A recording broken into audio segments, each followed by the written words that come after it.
Good morning. Today we will discuss about metal deficiency defect. मतलब धातु न्यूनता दोष. There is two type of metal deficiency defect. One is cation vacancy and second excess of anion. cation vacancy मतलब धनायन रिक्ति और excess of anion मतलब ऋणायन की वृद्धि. फर्स्ट अपन डिस्कस कर लेते हैं excess of anion. मतलब क्रिस्टल लैटिस में अगर एक्स्ट्रा एनायन प्रेजेंट है किसमें, इंटरस्टेशियल स्पेस में. If extra anion are present in interstitial space then the ratio of cation and anion is not remain same. Due to this it is a metal deficiency defect. ठीक है, मतलब जो crystal lattice होता है अगर उसमें extra जो anion है, ठीक है, वो इंटरस्टेशियल स्पेस में प्रेजेंट है तो इस वजह से इनका जो रेशियो है एनायन और केटायन का रेशियो वो क्या हो जाता है, वो रेशियो बिगड़ जाता है, वो रेशियो इक्वल नहीं रहता है. इसकी वजह से इसे क्या कहते हैं अपन, नॉन स्टाइकोमेट्रिक डिफेक्ट. ठीक है, अब लेकिन क्रिस्टल लैटिस हमेशा क्या रहता है, न्यूट्रल बना रहता है. तो जितने नंबर में एनायन प्रेजेंट होते हैं क्रिस्टल लैटिस में उतने ही नंबर में कोई भी केटायन अपने ऑक्सीडेशन नंबर में क्या कर सकता है, इंक्रीमेंट कर सकता है. ये केटायन कर लिया मान लो, फिर एक और एनायन आ गया, दूसरा कोई केटायन है, तो ये +1 से कहां आ गया, +2 स्टेट में आ गया. अब देखिए चार्ज क्या हो गया, चार्ज इस टाइम क्या हो गया, बिल्कुल इक्वल हो गया. ठीक है, तो इसका मतलब ये न्यूट्रलिटी बनी हुई है बट रेशियो इसका क्या हो गया है, बिगड़ गया है. Then it is non stoichiometric defect. अगर अपन डेंसिटी की बात करें, डेंसिटी इंक्रीज हो जाएगी because it is interstitial defect और इंटरस्टेशियल स्पेस में क्या हो जाता है, एनायन आ जाते हैं. ड्यू टू दिस आप देख रहे हैं कि ये जो आयन है ये केटायन अपने ऑक्सीडेशन नंबर में इंक्रीमेंट कर रहा है. तो ये इस तरीके का जो डिफेक्ट है वो ज्यादातर मेटेलिक जो डी ब्लॉक के मेटल होते हैं वो इस तरीके का डिफेक्ट को शो करते हैं. मतलब डी ब्लॉक के एग्जांपल इसमें आ जाएंगे, वीओ वेनेडियम ऑक्साइड हो गया, एफईओ हो गया, टीआईओ हो गया. ये जो ऑक्साइड है, डी ब्लॉक एलिमेंट्स के जो ऑक्साइड है वो इस तरीके के डिफेक्ट को शो करेंगे. इस तरीके के ये इसका एग्जाम्पल हो जाएगा. Then next is cation vacancy. ठीक है, केटायन वैकेंसी. अब देखिए केटायन वैकेंसी क्या होती है.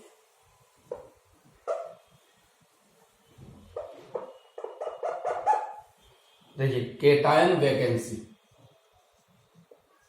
Cation vacancy.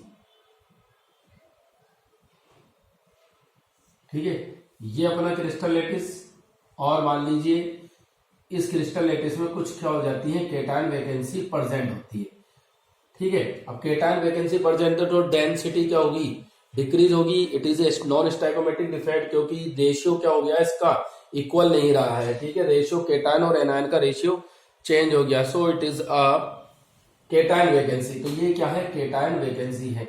अब इसको क्या करने के लिए, क्रिस्टल लैटिस को न्यूट्रल बनाए रखने के लिए, क्रिस्टल लैटिस को इलेक्ट्रिक न्यूट्रल बनाए रखने के लिए, विद्युत उदासीन बनाए रखने के लिए उतने ही नंबर में कोई दूसरा केटायन क्या करता है, अपनी ऑक्सीडेशन नंबर को इंक्रीमेंट कर सकता है. ये कर सकता है, ये कर सकता है, या दूसरा कोई निकल गया केटायन तो फिर अब इसमें चार्ज क्या हो गए, इक्वल हो गए. चार्ज इक्वल हो गए बट रेशियो इक्वल नहीं हुआ. तो रेशियो इक्वल नहीं हुआ तो ये नॉन स्टाइकोमेट्रिक डिफेक्ट है. चार्ज इक्वल हो गया क्योंकि आयोनिक जो सॉलिड होता है, जो आयोनिक क्रिस्टल होता है वो हमेशा क्या होता है, इलेक्ट्रिकल न्यूट्रल होता है. ठीक है, तो ये डिफेक्ट भी कौन से ही शो करेंगे, एफईओ, एनआईओ, इस तरीके के डी ब्लॉक के एलिमेंट्स में ही ये डिफेक्ट देखा जाएगा. ठीक है, इनके ऑक्साइड में. तो ये हो गया अपना मेटल डेफिशिएंसी डिफेक्ट. तो डिफेक्ट अपन ने कंप्लीट कर लिए. टू टाइप के जो थे वो तो कंप्लीट होगा, stoichiometric defect and non stoichiometric defect. Now last था इम्प्योरिटीज डिफेक्ट. Impurities defect. ठीक है, इम्प्योरिटीज डिफेक्ट क्या है कि जो प्योर क्रिस्टल लैटिस है, ठीक है, जो प्योर क्रिस्टल लैटिस है उसमें अगर अपन किसी दूसरे आयोनिक कंपाउंड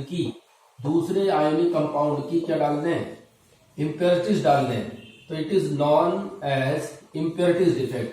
तब वो क्या कहलाता है, इम्प्योरिटीज डिफेक्ट कहलाता है. ठीक है,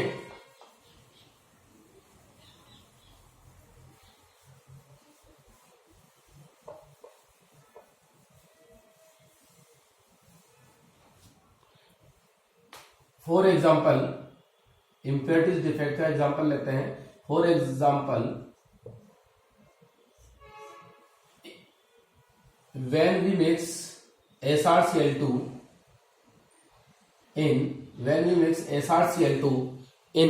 NaCl crystal lattice और in NaCl का जो क्रिस्टल लेटिस है उसमें अपन अगर क्या करते हैं SrCl2 की इम्प्योरिटीज को मिला दें, मिक्स कर दें, देन क्या होता है उसे देखते हैं अपन। मान लीजिए क्रिस्टल लेटिस लिया, it is a crystal lettuce of NaCl, ये मान लिया अपन, ठीक है।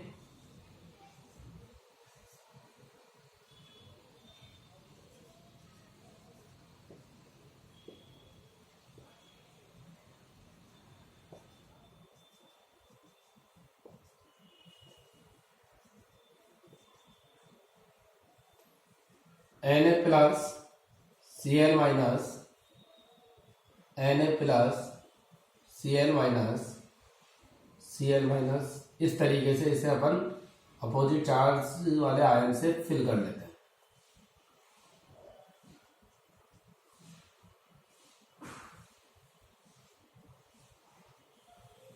नाउ अब मान लीजिए इस क्रिस्टल लेटिस में आपने क्या किया, SrCl2 doped with SR impurities of SrCl2, इसे डॉप्ड कर दिया, SrCl2 की इम्प्योरिटीज इसमें मिक्स कर दी मतलब, ठीक है। अब SrCl2 में जो Sr2 प्लस आयन होते हैं वो क्या करते हैं, इस क्रिस्टल लेटिस में Na प्लस आयन की जगह ले लेते हैं, ठीक है ना। Na प्लस का जो साइट है उसे क्या कर लेते हैं, ऑक्यूपाई कर लेते हैं, ठीक है। और Sr2 प्लस, बट यहां अगर अपन देखें तो क्या हो गया, इलेक्ट्रिकली न्यूट्रल नहीं है अभी क्रिस्टल लेटिस, और इसे इलेक्ट्रिकल न्यूट्रल बनाए रखने के लिए उतने ही नंबर में दूसरा कोई केटायन क्या हो जाता है, अपनी साइड से रिमूव हो जाता है और क्रिस्टल लेटिस से बाहर निकल जाता है, तो इसे अपन कहते हैं इम्प्योरिटीज डिफेक्ट, ठीक है। और अगर अपन देखें तो इसमें क्या हो गया, चार्ज इक्वल हो गया बट केटायन और एनायन का रेशियो इक्वल नहीं हुआ, तो ये special type of non stoichiometric defect है। डेंसिटी इसमें क्या हो जाएगी, डिक्रीज हो जाएगी, ठीक है। जैसे इसका दूसरा एग्जांपल भी ले सकते हैं अपन, AgCl को डॉप्ड कर दे, AgCl is doped with CdCl2, तो इसमें वैकेंसी डिफेक्ट हो गया, ये वैकेंसी इसमें हो गई, ठीक है। तो ये क्या है, इम्प्योरिटीज डिफेक्ट। इम्प्योरिटीज डिफेक्ट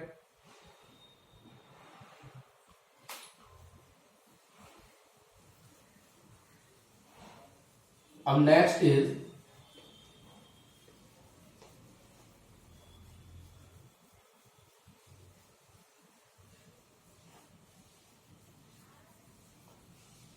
अब वॉइस के बारे में अपन पढ़ेंगे, टेट्राहेड्रल वॉइस और ऑक्टाहेड्रल वॉइस, ये इंपॉर्टेंट टॉपिक है इसमें, ठीक है। Arrangement of constituent particle, different arrangement होता है कॉन्स्टिट्यूएंट पार्टिकल का। मैंने आपको बताया था कि जो क्रिस्टल लेटिस है उसमें जो कॉन्स्टिट्यूएंट पार्टिकल होते हैं वो एक दूसरे के बिल्कुल क्या होता है, क्लोजेस्ट पैक होते हैं, और उनमें क्या होता है, एक के ऊपर एक लेयर की फॉर्म में वो पैक रहते हैं, बट उन लेयर के जो अरेंजमेंट में क्या होता है, कुछ वॉइड्स आ जाते हैं, कुछ वॉइड्स उत्पन्न हो जाते हैं, ठीक है ना, कुछ वॉइड्स बन जाते हैं। वो वॉइड्स दो तरीके के बता रहे हैं, एक तो होता है ये ऑक्टाहेड्रल वॉइड्स एंड एक होता है टेट्राहेड्रल वॉइड्स। अब देखिए ऑक्टाहेड्रल वॉइड्स और टेट्राहेड्रल वॉइड्स क्या होता है, ठीक है। फॉर एग्जांपल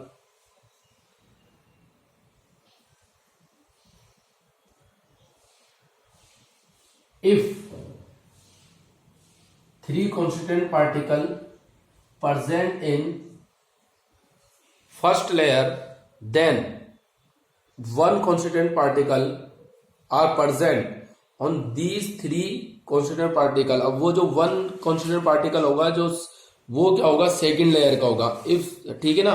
तो सेकेंड लेयर का जो कॉन्स्टिट्यूएंट पार्टिकल इस फर्स्ट लेयर के कॉन्स्टिट्यूएंट पार्टिकल के ऊपर आ जाता है, तो ये क्या कहलाती है, इस टाइप की वैकेंसी कहलाती है टेट्राहेड्रल वॉइस। क्या कहलाती है, टेट्राहेड्रल वॉइस, टेट्राहेड्रल वॉइस, ठीक है। मतलब क्या लिख सकते हैं कि अगर पहली परत के 3 अवयवी कणों से बनी रिक्ति, ये रिक्ति बनी हुई है, पहली परत के 3 अवयवी कणों से मिलकर बनी रिक्ति के ऊपर यदि दूसरी परत के एक अवयवी कण आ जाए तब इसे क्या कहते हैं, चतुष्फलकीय रिक्ति कहते हैं। क्या कहते हैं, चतुष्फलकीय रिक्ति कहते हैं। ठीक है, इसी प्रकार क्या देखेंगे अपन, अष्टफलकीय रिक्ति। क्या देखेंगे, अष्टफलकीय रिक्ति। ठीक है, अब अष्टफलकीय रिक्ति क्या होगी कि अगर पहली परत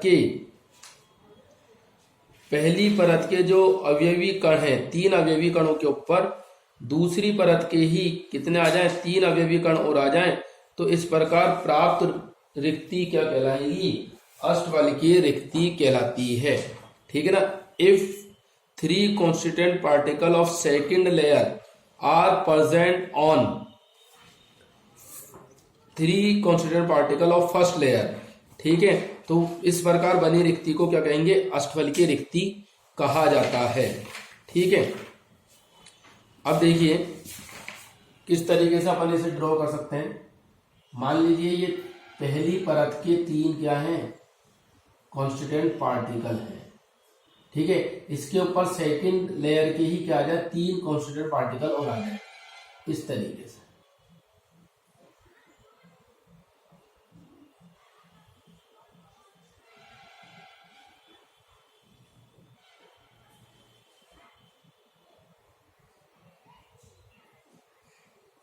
ठीक है, तो ये ऑक्टाहेड्रल वॉइड्स होगी। कौन सी, ऑक्टाहेड्रल वॉइड्स, ऑक्टाहेड्रल वॉइड्स, अष्टफलकीय रिक्ति। तो इस प्रकार की रिक्ति को क्या कहते हैं, अष्टफलकीय रिक्ति। अब जो चतुष्फलकीय रिक्ति है उसकी समन्वय संख्या कितनी होती है, उसकी समन्वय संख्या होती है 4, और अष्टफलकीय रिक्ति है उसकी समन्वय संख्या मतलब CN मतलब क्या, कोऑर्डिनेशन नंबर, उसका होता है कोऑर्डिनेशन नंबर कितना, 6। इसका कोऑर्डिनेशन नंबर कितना हो गया, समन्वय संख्या 4, 4 से मिलकर बना, उसका कोऑर्डिनेशन नंबर हो गया 6।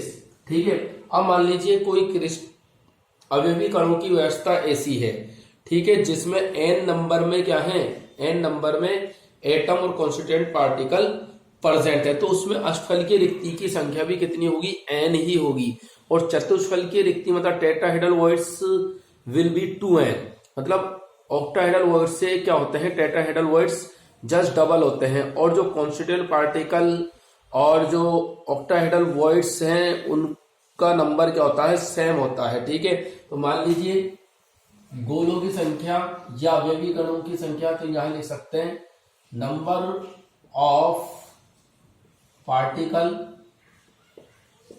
इक्वल टू पार्टिकल और atom equal to n, then number of octahedral voids, number of octahedral voids will be n, same number में होगी। ठीक है, and number of tetrahedral voids is equal to 2n, और वो क्या होगी, 2n के इक्वल हो जाती है। ठीक है, तो total number of voids present in a lattice is equal to 3n। ठीक है, टोटल नंबर ऑफ वॉइड्स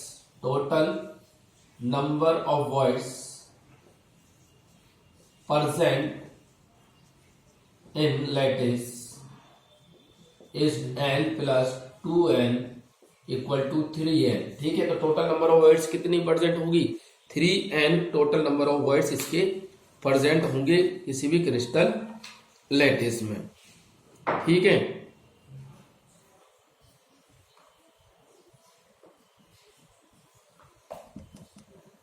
इसे नोट कर लीजिए।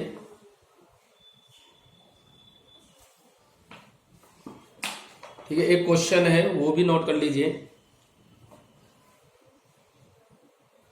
A compound is made up by 2 elements. A compound is made up by 2 elements M and N. एक compound जो है 2 element से मिलकर बना है, M capital M and capital N। Element N form CCP structure. Element N form capital N वाला, element N form CCP structure, ठीक है। एलिमेंट एन जो है वो सीसीपी स्ट्रक्चर बना रहा है, ठीक है। सीसीपी, एचसीपी और एफसीसी, ये आपको ध्यान रखना, सीसीपी, एचसीपी और एफसीसी में जो नंबर ऑफ एटम होंगे वो इक्वल है, ठीक है। कितने? 4, ठीक है। Element N makes CCP structure and element M occupy 1/3 of element M occupy 1/3 of tetrahedral voids, then give formula of compound, ठीक है। क्वेश्चन क्या है, एक बार सुन लीजिए कि दो एलिमेंट से मिलकर कोई कंपाउंड बना है, M और N उसमें एलिमेंट है। N तो क्या कर रहा है, सीसीपी स्ट्रक्चर में प्रेजेंट है, तो N जो है वो किस में प्रेजेंट है बेटा, सीसीपी स्ट्रक्चर में। तो सीसीपी स्ट्रक्चर में नंबर ऑफ एटम कितने होते हैं, 4, सीसीपी, एचसीपी और एफसीसी। और ये जो है, ठीक है, ये 4 हो गए नंबर ऑफ एटम, 4, और किसके, अब M जो है वो किसके, टेट्राहेड्रल वॉइड्स के 1/3 पार्ट को क्या कर रहा है, ऑक्यूपाई करता है, 1/3 पार्ट को। तो जो 1/3 पार्ट को ऑक्यूपाई कर रहा है तो कितना हुआ, ये 1/3। अब अपन इसे 4 नहीं मान के क्या मान लेते हैं, n मान लेते हैं, इसके नंबर ऑफ एटम को क्या मान लेते हैं, n मान लेते हैं। अब n में n ये है तो नंबर ऑफ एटम कितने होगा, n, तो टेट्राहेड्रल वॉइड्स कितना हो जाएगा, 2n होगा, नहीं होगा बताइए, 2n। और m क्या कर रहा है, इसके 1/3 पार्ट को ही क्या कर रहा है, ऑक्यूपाई कर रहा है, ठीक है। अभी अभी मैंने आपको बताया था जो चतुष्फलकीय रिक्तियां होती है, जो टेट्राहेड्रल वॉइड्स होते हैं, वो उनका नंबर क्या होता है, 2n के इक्वल होता है, ठीक है। कितने होते हैं वो, 2n के इक्वल प्रेजेंट होते हैं, ठीक है। तो ये क्या आ गया, n से n, इसके नंबर ऑफ एटम कितने थे, n, और ये क्या हो गया, टेट्राहेड्रल वॉइड्स के 1/3 पार्ट को ही क्या कर रहा है, ये ऑक्यूपाई कर रहा है, ठीक है। मैंने n इसलिए माना, मान लीजिए आपको पता नहीं रहता है कि सीसीपी है, एचसीपी में कितने नंबर ऑफ एटम है, तो देन आप n मानकर भी इसे सॉल्व कर सकते हैं, ठीक है। n से n कैंसिल हो जाएगा और ये क्या आ गया, m 2/3 रेशियो m, तो m2 n3 इसका क्या हो जाएगा, फॉर्मूला बन जाएगा, ठीक है, m2 n3। It is clear. अगर आप इसे यहाँ 4 से भी करोगे देन तो भी यही आएगा, ठीक है। यहाँ 4 आ जाएगा तो यहाँ 8 आ जाएगा, 4 1 जा 4, 4 2 जा 8, तो 2/3। बट आप n मान के सोल्व कीजिए, वो ज्यादा इजी रहेगा, ठीक है। तो बहुत से इसमें न्यूमेरिकल हैं जो आपको प्रैक्टिस के लिए सेंड कर दिए जाएंगे। अब नेक्स्ट इसमें अपन ने एक टॉपिक अपना स्टार्टिंग में रह गया था, क्लासिफिकेशन ऑफ क्रिस्टलाइन सॉलिड, ठीक है। तो उसे लिख लीजिए, classification of crystalline solid, classification of crystalline solid, crystalline solid की क्लासिफिकेशन, ठीक है। There are 4 type of crystalline solid are present. First molecular, second ionic, third metallic and 4 covalent. तो लिख लीजिए, there are 4 type of crystalline solid are present, मतलब क्रिस्टली ठोस 4 प्रकार के होते हैं। क्रिस्टली ठोस कितने प्रकार के होते हैं, 4 प्रकार के होते हैं। अब अपन उसमें इसका सॉलिड का टाइप, अवयवी कण किस तरीके का होगा और उसके एग्जाम्पल क्या होंगे, नेचर कैसा होगा, इलेक्ट्रिकल कंडक्टिविटी कैसी होगी, मेल्टिंग पॉइंट कैसा होगा, और ये सारी चीजें अपन देखेंगे, ठीक है। तो ठोस का प्रकार, या यहां लिख सकते हैं अपन टाइप ऑफ सॉलिड, ठोस का प्रकार, या क्या लिख सकते हो, टाइप ऑफ सॉलिड। देखिए फर्स्ट यहां लिख लेना है टाइप ऑफ सॉलिड, मतलब ठोस का प्रकार। सेकंड यहां कॉन्स्टिट्यूएंट उसमें कॉन्स्टिट्यूएंट पार्टिकल किस प्रकार के हैं। थर्ड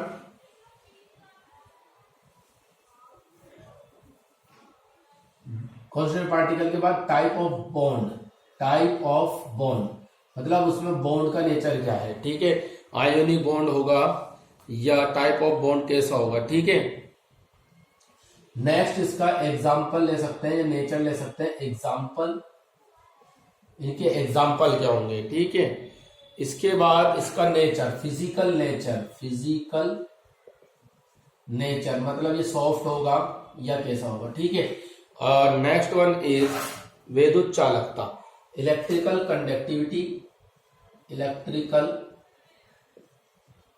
कंडक्टिविटी, विद्युत चालकता।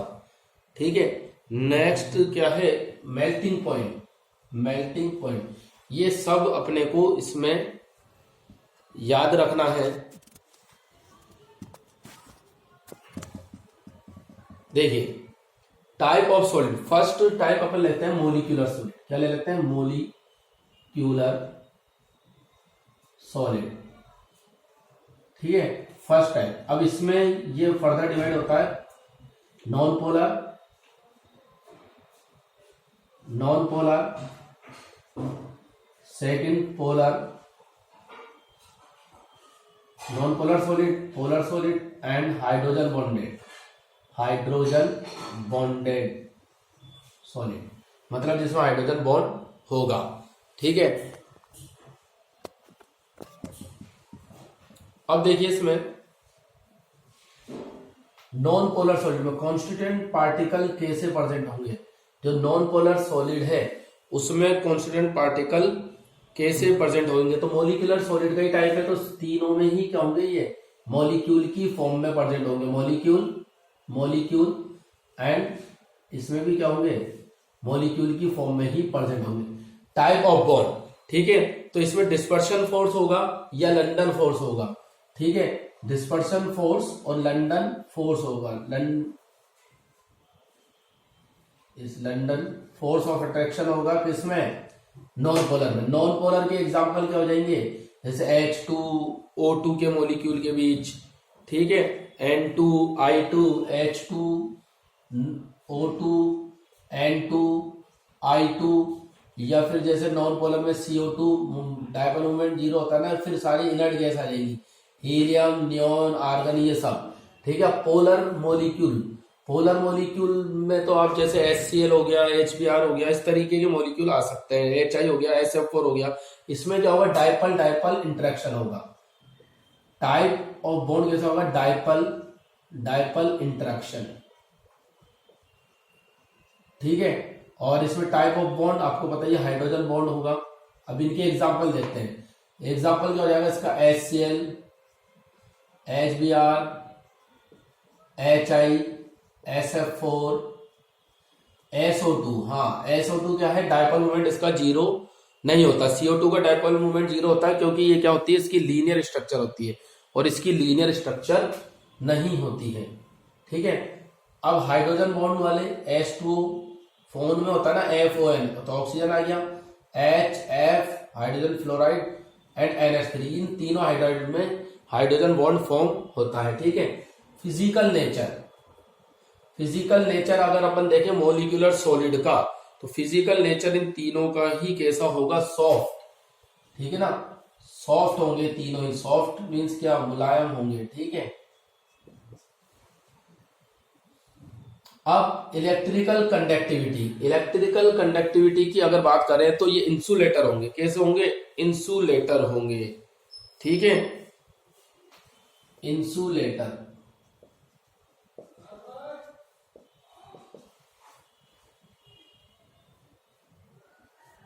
ठीक है, और वाटर में क्या हो जाएंगे, ये वाटर में डिजोल्व अगर आप करोगे इसे, तो ये क्या करेंगे, कंडक्टिविटी शो करेंगे, मतलब इन एक्वस सॉल्यूशन, कंडक्टर।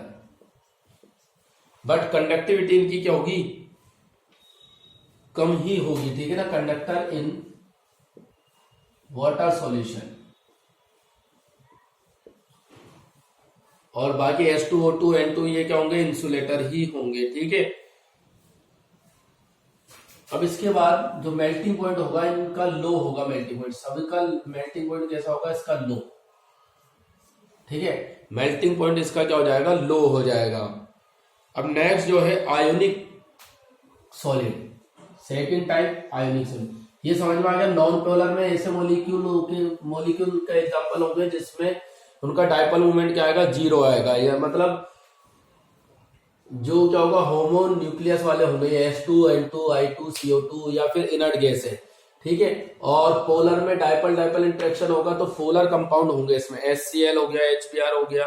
ठीक है, तो ये इसके एग्जांपल सेट होंगे। इसके बाद हाइड्रोजन बॉन्डेड में हाइड्रोजन बॉन्ड प्रेजेंट होगा FON के हाइड्राइड, जैसे फ्लोरीन, ऑक्सीजन और नाइट्रोजन। हाइड्रोजन बॉन्ड होता क्या है, जब देखिए हाइड्रोजन जो होता है जो दो अधिक विद्युत ऋणी परमाणु के बीच आ जाता है, तब वो एक विद्युत ऋणी परमाणु के साथ तो किससे, इलेक्ट्रोस्टैटिक फोर्स से, और दूसरे विद्युत ऋणी परमाणु के साथ कोवलेंट बॉन्ड से जुड़ा होता है। उसे जो इलेक्ट्रोस्टैटिक फोर्स है इसे अपन कहते हैं हाइड्रोजन बॉन्ड। तो अपन इस तरीके से बता सकते हैं,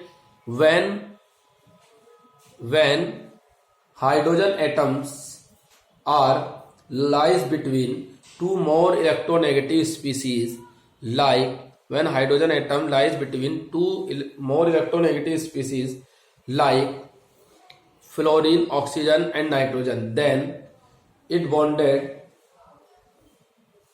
with covalent bond with one atoms and by electrostatic force of attraction by other atom। मतलब एक एटम के साथ इलेक्ट्रोस्टैटिक फोर्स से और स्थिर विद्युत आकर्षण बल से, और दूसरे एटम के साथ किससे जुड़ा होता है, दूसरे एटम के साथ जुड़ा होता है कोवलेंट बॉन्ड से। ठीक है, तो इसे अपन कहते हैं hydrogen bond.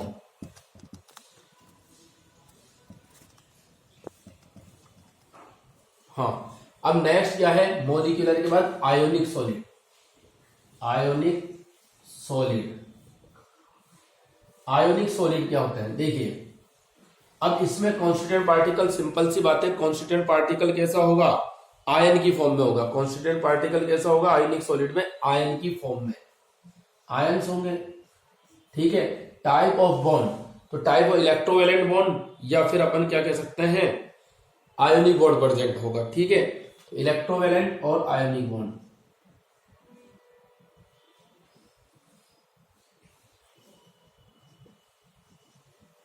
Ionic bond are present.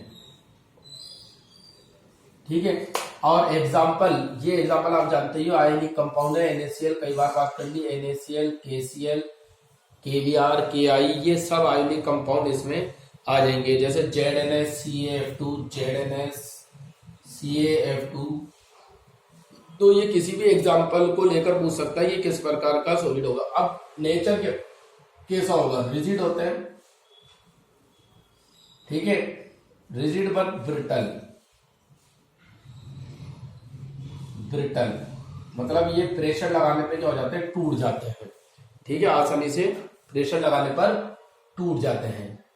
और इसके बाद कंडक्टिविटी, कंडक्टिविटी जैसे NaCl होता है, सॉलिड स्टेट में कंडक्टिविटी शो नहीं करता, लेकिन एक्वस सॉल्यूशन या मेल्ट स्टेट में क्या करता है, कंडक्टिविटी शो करता है। तो NaCl ऐसा क्यों करता है, क्योंकि जो NaCl होता है उसका जो क्रिस्टल लैटिस है वो सॉलिड स्टेट में या प्योर सॉलिड स्टेट में उसके आयन मूव नहीं करते। मतलब क्रिस्टल लैटिस में वो आयन एकदम क्या होते हैं, एक ज्योमेट्री में फिक्स होते हैं और फ्री स्टेट में नहीं होते। लेकिन जैसे ही अपन उसे क्या करते हैं, मेल्ट करते हैं या एक्वस सॉल्यूशन में लेते हैं, तो वो आयन क्या हो जाते हैं, फ्री हो जाते हैं और वो मूव करने लगते हैं। इट मीन्स इलेक्ट्रॉन क्या होगा, मूव करेगा, फिर आयन के फ्री होने से तो इलेक्ट्रिक करंट जो है वो फ्लो होगा।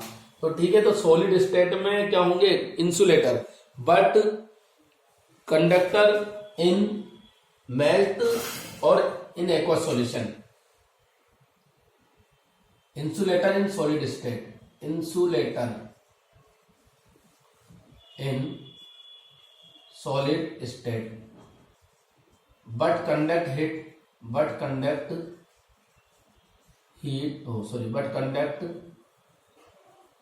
कंडक्टर लिख दो, बट कंडक्टर ऑफ इलेक्ट्रिसिटी पता ही हो आपको। In melt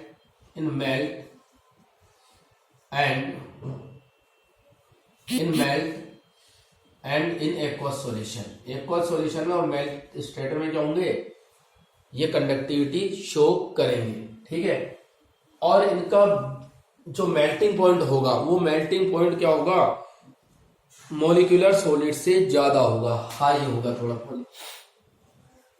it is clear. Next क्या लेते हैं अपन, मेटेलिक सॉलिड।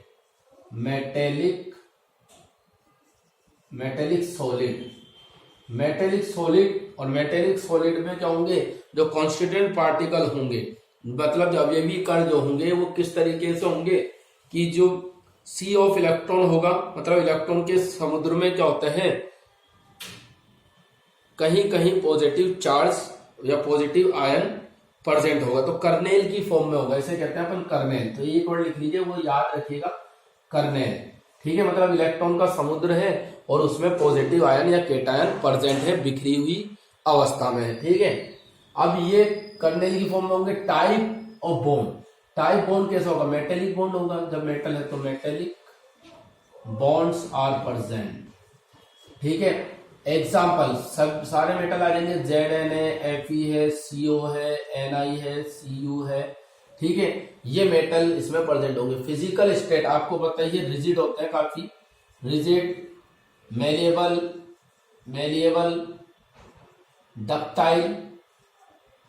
डक्टाइल होंगे, मेलिएबल होंगे, डक्टाइल होंगे, मतलब आघातवर्धनी होंगे, तन्य होंगे, खींच के तार बनाए जा सकते हैं और पतली चादरें बनाई जा सकती हैं। ठीक है, इसके बाद कंडक्टिविटी, तो कंडक्टर होंगे, good conductor of electricity, good conductor of. Melting point normally high होता है इनका, हाई।